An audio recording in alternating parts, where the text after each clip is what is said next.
What's up, guys? We have a short one here today because I don't believe in excuses, but I literally have less than 10 minutes in my schedule right now to get this video done. I woke up this morning, I had an inspiration about a video, and it was about feelings.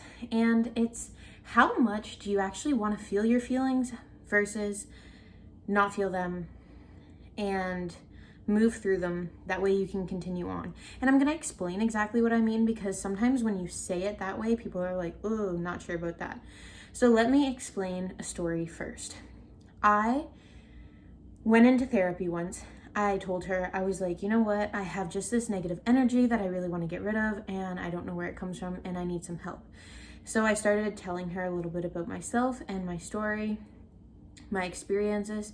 I told her that I fixed my own drug problem. I told her that I fixed the fact that I was on prescription medication, whatever. And I explained to her that I had an extensive background and knowledge, and not just knowledge from a textbook, but actually practical knowledge, putting it into use, and that I understood psychology quite well because I was able to get these results with myself, but I was just running into an issue here.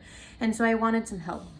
I showed up not as the best client. I showed up with my blonde hair, my long nails, my Starbucks, and looking at her across the room like this because I didn't believe she could actually help me just because of how she looked. I'm not judging based on looks, okay? I'm just saying how you do one thing is how you do everything.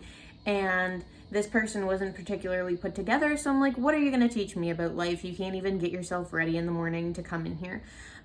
So I was very standoffish at the start. Honestly, not the best client to start with, I'll be completely honest with you. But anyways, nonetheless, I showed up for my sessions, which didn't last long. Her and I both got the vibe that this was not gonna last long right at the start because I told her I had fixed all of these other things on my own. So at this point, I felt like I was just kind of looking for something like a little stepping stone or a little something to kind of move me through. And she came back with a few exercises, which I participated in, even though I thought that they were fucking stupid and whatever. I still did them. And so one of her exercises was this. It was every time you feel like you're getting just confused and you feel like that darker energy is coming back, I want you to sit down with this pen and paper and I want you to write about your feelings, okay? So fast forward, me following her advice, I am now in my car in the middle of my workday, bawling my eyes out, writing page after page after page after page after page about my feelings, getting absolutely no work done. And guess what? I stayed in the cycle of feeling fucking terrible about myself, my situation, what was happening, whatever, which turns into negative goal setting and manifesting in your life. And so I was setting all of these negative goals. I was attracting all of this shit energy. I felt like shit. I was attracting shit. I would attract these random circumstances. Like I gotta fucking, no, that was another time. But anyways, I was having these terrible experiences in my life and I'm like, well, wonder why. Maybe it's because I'm spending all of this time feeling like shit and not doing anything and I haven't gotten anything done and nothing is done on my to-do list and I feel even worse about that. So then anyways, the tables turned. I don't even know if I told her, but basically anyways, broke it off with Mrs. Therapist. I was like, you know what, girl, I've got my own tools, I've got my own toolbox, and I can figure this out on my own. Anyways, so that was pretty much that. I think I lasted not even a month with this technique because it just doesn't work. It doesn't get you the results that you want.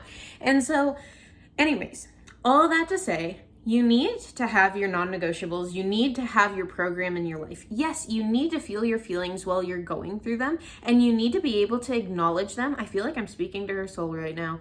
But anyways, you need to be able to acknowledge them, but you cannot get stuck in them. When you start to see that you're getting so stuck in your negative feelings that your production is going down, because here's the thing, by forcing yourself into production, sometimes it doesn't feel good. It's like forcing yourself to go to the gym. But after, have you ever been like, you know what? I had the shittiest fucking workout. Like, rarely you're like, I didn't want to go and I had the shittiest workout and I regret going here and it was a terrible experience and I'm hungover the next day. No one feels like that after going to the gym because you're doing a positive act. And so because you're doing a positive act, You need to get yourself and push yourself past those feelings. Get yourself into the positive act. That way you can actually get the reward of having those positive feelings, and that is how it's created. So if you stay here in negativity land all the time, you never get into action, you never get the gratification of finishing the action, and that is where the positive feelings are lying. You're never actually going to sit here in negativity land so long that positivity starts showing up, period.